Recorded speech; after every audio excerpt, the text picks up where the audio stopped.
ದೊಡ್ಡ ಅದ್ಭುತ ಒಂದು ಹೇಳ್ತೇನೆ. ಜಗತ್ತಿನ ಯಾವುದೇ ಭಾಷೆಯಲ್ಲಿ ಇಲ್ಲದೆ ಇರತಕ್ಕಂತ ಒಂದು ಅದ್ಭುತ ಕನ್ನಡದಲ್ಲಿ ಇದೆ. ಕುಮುದೆಂದು ಅಂತ ಒಬ್ಬ ಜೈನ ಕವಿ, ಕ್ರಿಸ್ತಶಕ 8ನೇ ಶತಮಾನಕ್ಕೆ ಸೇರಿದವನು. ಇವನು ಅಂಕಲಿಪಿಯಲ್ಲಿ ಒಂದು ಮಹಾಕಾವ್ಯ ಬರೆದಿದ್ದಾನೆ. ಅಂಕಲಿಪಿ ಅಂದ್ರೆ ಏನು? ನಾವೆಲ್ಲ ಬರೀಬೇಕಾದ್ರೆ ಅಕ್ಷರಗಳನ್ನ ಬಳಸ್ತೇವೆ. ಕ ಕ ಕಿ ಕಿ ಅ ಆ ಇ ಈ ಎಲ್ಲ ವರ್ಣಮಾಲೆಯನ್ನ ಬಳಸಿ ಬರೀತೇವೆ.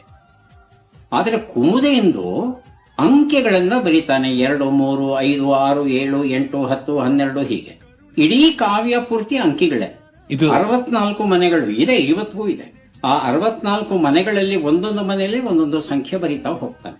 ನೀವು ಈ ಕಾವ್ಯವನ್ನ ಓದಬೇಕು ಅಂದ್ರೆ ಒಂದೊಂದು ಅಂಕೆ ಇರುವ ಕಡೆ ಒಂದೊಂದು ಅಕ್ಷರವನ್ನ ಹಾಕ್ಬೇಕು. ಆ ಅಕ್ಷರವನ್ನ ಹಾಕಿದ್ರೆ ಮೂಲ ಕಾವ್ಯವನ್ನ ಓದಬಹುದು. ಮೂಲ ಕಾವ್ಯ ಇರೋದು ಅಚ್ಚ ಕನ್ನಡದಲ್ಲಿ. ವಿಶೇಷ ಏನು ಅಂದ್ರೆ ಆ ಮೊದಲನೇ ಸಾಲು ಇದೆಯಲ್ಲ, ಮೇಲಿಂದ ಕೆಳಕ್ಕೆ ನೀವು ಓದ್ಕೊಂಡ್ ಬಂದ್ಬಿಟ್ರೆ ತಮಿಳಲ್ಲಿ ಕಾವ್ಯ ಓದಬಹುದು. 2ನೇ ಸಾಲು ಅಂದ್ರೆ ತೆಲುಗು, 3ನೇ ಸಾಲು ಅಂದ್ರೆ ಮರಾಠಿ, 4ನೇ ಸಾಲು, 5ನೇ ಸಾಲು, 6ನೇ ಸಾಲು ಹೀಗೆ ಅಡ್ಡಡ್ಡ ಓದಿದ್ರೆ ಸುಮಾರು 500 ಭಾಷೆಗಳಲ್ಲಿ ಓದಬಹುದು ಒಂದೇ ಕಾವ್ಯವನ್ನ. It's a master piece.